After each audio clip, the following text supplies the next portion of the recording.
జగిత్యాల జిల్లా నర్సింగాపూర్లోని ప్రభుత్వ భూముల కబ్జాలపై 10 టీవీ వరుస కథనాలతో రెవెన్యూ అధికార యంత్రాంగం కదిలొచ్చింది.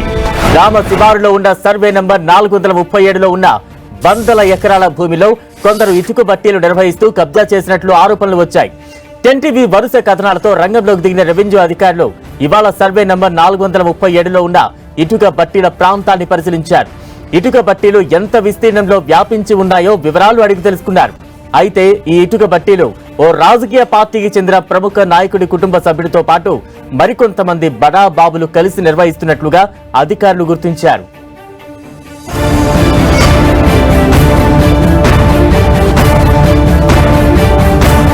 భూ ఆక్రమణలకు పాల్పడిన వారిని రెవెన్యూ అధికారులు గుర్తించారు. 10 టీవీ వరుస కథనాలు ప్రసారం చేసింది. జగిత్యాల జిల్లా నర్సింగాపూర్లో భూ కబ్జాలకు సంబంధించి వరుసగా 10 టీవీ కథనాలు ప్రసారం చేయడంతో రెవెన్యూ అధికార యంత్రాంగం మొత్తం కూడా కదిలింది. అక్కడ ఏదైతే నిర్వహిస్తున్నారో ఇటుక బట్టి ప్రాంతానికి వెళ్లి ఆ పరిసర ప్రాంతాలన్నింటినీ కూడా పరిశీలించారు. దానికి సంబంధించిన బ్రేక్ న్యూస్ చూస్తూ ఉన్నాం. ఇక తాజా అప్డేట్స్ అందించేందుకు మా ప్రతినిధి సతీష్ సిద్ధంగా ఉన్నారు. సతీష్.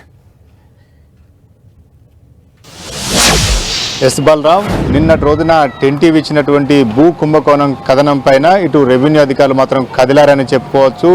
అక్రమంగా పెద్ద ఎత్తున భూ కుంభకోణం జరిగింది. దాదాపు కోట్ల విలువ చేసే భూమిని అంతా కూడా ఆక్రమణదారులు ఆక్రమించుకున్నారు, అక్రమ పట్టాలు పొందారు. ఇదంతా కూడా అసైన్డ్ భూమిలో ఇటు చాలా మంది పట్టాలు పొందారు, లబ్ధి పొందారు. ఈ అంశాన్ని తెరపైకి తెచ్చిన తర్వాత అధికార యంత్రాంగం అంతా కూడా కొంత విచారణ కావచ్చు, అదేవిధంగా అక్కడ ఉన్నటువంటి సర్వే ఇదంతా కూడా ముమ్మరం చేసిందని చెప్పుకోవచ్చు. ఇప్పటికే 437 నంబరు సర్వే నంబర్లో దాదాపు 142 రిజిస్ట్రేషన్లు అయ్యి అందులో దాదాపు 100 పైగా రిజిస్ట్రేషన్లు అన్ని కూడా అక్రమ రిజిస్ట్రేషన్లు అని చెప్పి అధికారులు ప్రాథమికంగా నిర్ణయానికి వచ్చారు. నిన్న రోజున పెద్ద ఎత్తున దాదాపు 15-20 ఎకరాల్లో ఇటుక బట్టీల వ్యాపారం కొనసాగుతుంది. ఆ ప్రదేశాన్ని ప్రస్తుతం జగిత్యాల రూరల్ ఎంఆర్ఓ అయినటువంటి శ్రీనివాస్తో పాటు ఆ రెవెన్యూ సిబ్బంది అంతా కూడా వెళ్ళి క్షేత్రస్థాయిలో పరిశీలన కొనసాగించడం జరిగింది.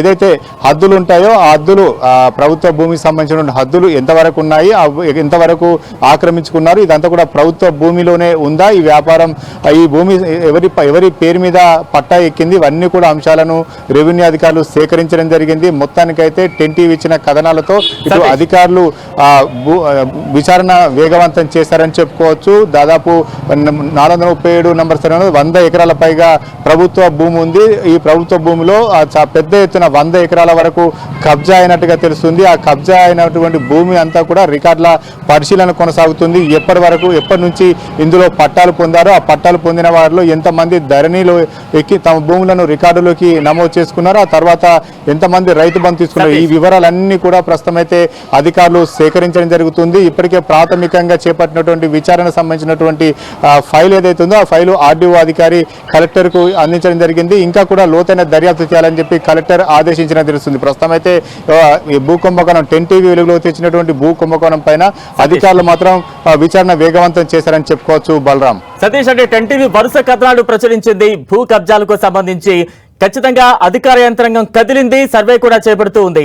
ఎటువంటి బడా నేతల హస్తం ఉందన్నట్టు గుర్తించింది, వారిపై ఎటువంటి చర్యలకు సిద్ధమవుతోంది. మరోవైపు 10 టీవీ వరుస కథనాలతో అధికార యంత్రాంగం కదలడంతో స్థానిక ప్రజల నుంచి ఎటువంటి స్పందన వస్తోంది? ఎస్ బలరాం, దాని 437 సర్వే నెంబర్ ఏదైతుందో అందులో దాదాపు 400 ఎకరాల పైగా ప్రభుత్వ భూమి ఉంది. పూర్తిగా అసైన్ ల్యాండ్ అంతా కూడా ఈ 437 సర్వే నెంబర్లు ఉంది. 100 ఎకరాల వరకు కబ్జా గురైనట్టుగా తెలుస్తుంది. ఇందులో 142 రిజిస్ట్రేషన్లు కాగా దాదాపు 100కు పైగా అక్రమ పట్టాలు పొందారు. 2010 నుంచి ఈ అక్రమ పట్టాలు వచ్చినట్టుగా తెలుస్తుంది. అందులో దాదాపు 100 మందికి పైగా ఈ పట్టాలు పొందినట్టుగా తెలుస్తుంది. వీరంతా కూడా తమ రాజకీయ పలుకుబడి కావచ్చు, అప్పుడు ఉన్నటువంటి అధికారులకు డబ్బులు ఇచ్చి కావచ్చు, దొడ్డిదారిన వీరంతా కూడా పట్టాలు పొందినట్టుగా ప్రాథమిక దర్యాప్తులు తేలింది. ఇంకా కూడా ఆ దర్యాప్తు మాత్రం కొనసాగుతుంది. లోతైన దర్యాప్తు చేస్తే వీరంతా కూడా ఎంతమంది అనర్హులు ఉన్నారు, వీరంతా కూడా ఏ రకంగా పట్టాలు పొందారు, ఈ అంశాలన్నీ కూడా విచారణలో వెల్లడయ్యే అవకాశం ఉంది. ప్రస్తుతం అయితే అధికారులు మాత్రం క్షేత్రస్థాయిలో విచారణ మాత్రం కొనసాగిస్తున్నారు. ఈ 10 టీవీ వెలుగులో తెచ్చిన కథనం ఆధారంగా నర్సింగాపూర్ గ్రామస్తులు కూడా తమకు నిరుపేదలైనకు తమకు భూములు ఇవ్వాలి, తమను ప్రభుత్వం ఆదుకోవాలి, ఈ తమ గ్రామ శివార్లో ఉన్న భూములన్నీ కూడా కొంత తమ నిరుపేదలకు పంచిపెట్టాలని చెప్పి నిన్న జరిగినటువంటి ప్రజాభవన్లో కలెక్టర్కు ఫిర్యాదు చేయడం జరిగింది. వారంతా కూడా అధికారులను కూడా చేయి వేరుకుంటున్నారు.